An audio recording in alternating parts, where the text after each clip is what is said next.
కాంగ్రెస్ వాళ్ళకి చిత్తశుద్ధి ఉండదు. అయోధ్య రామ మందిరం గురించి వీళ్ళకి అవసరం లేదు, దాన్ని వ్యతిరేకించారు. అయోధ్యలో రామ మందిరం నిర్మించడం అనేది మీరు మతతత్వ విద్వేషాలు రెచ్చగొట్టడానికి ఇక్కడ నిర్మాణం చేపడుతున్నారన్నారు. నిర్మాణం అయిపోయిన తర్వాత అయినా ఒక్క ఎంపీ అయినా వచ్చాడా, ఒక్క ఎమ్మెల్యే అయినా వచ్చాడా కాంగ్రెస్కి చెందినటువంటి వారు? లేదు కదా. పైగా రాహుల్ గాంధీ అయోధ్య రామయ్య మీద ఇప్పటికీ కూడా కక్ష పెట్టుకునే ఉన్నాడు. ఎలాగైనా సరే మేము అధికారంలోకి వస్తే అక్కడ బాబ్రీ మసీదును రామయ్య ఎదురుగానే కడతామని ప్రగల్భాలు పలకడం, సవాల్ చేయడం. వీళ్ళకి ఇప్పుడేమొచ్చేసి అయోధ్య రామాలయంలో జరిగినటువంటి చోరీల గురించి పార్లమెంట్ లో మాట్లాడతారు.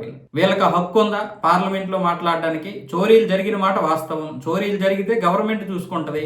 చోరీలు ఎవరు చేశారు? హిందువులు చేశారు. ఎవరి సొమ్ము హిందువులు చోరీ చేశారు? హిందువుల సొమ్మే.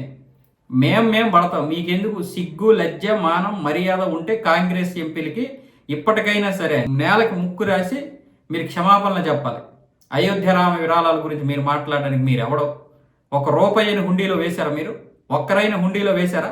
చేత కాదు. మళ్ళీ అయోధ్య రామాలయంకి మీరు రాలేరు, దాన్ని వ్యతిరేకిస్తారు, హిందువులకి వ్యతిరేకంగా పనులు చేస్తారు. మళ్ళీ ఇప్పుడేమొచ్చేసి పార్లమెంట్ని సజావుగా సాగకుండా అయోధ్య రామయ్య చోరీల గురించి స్కిట్లు చేస్తారా? మీరు స్కిట్లు చేసే స్థాయికి ఎదిగిపోయారు. రాహుల్ గాంధీ ఏమొచ్చేసి హుండీలో డబ్బులు వేసినట్లుగా మనం స్కిట్ చేశారు. రాహుల్ గాంధీ అయోధ్య రామాయణనే విమర్శించినటువంటి వ్యక్తికి ఎందుకు నీకు పని లేకపోతే జరే? నువ్వు ప్రతిపక్ష నాయకుడు అయితే అయ్యావు, రేపు ప్రధానం అయితే అయ్యావు.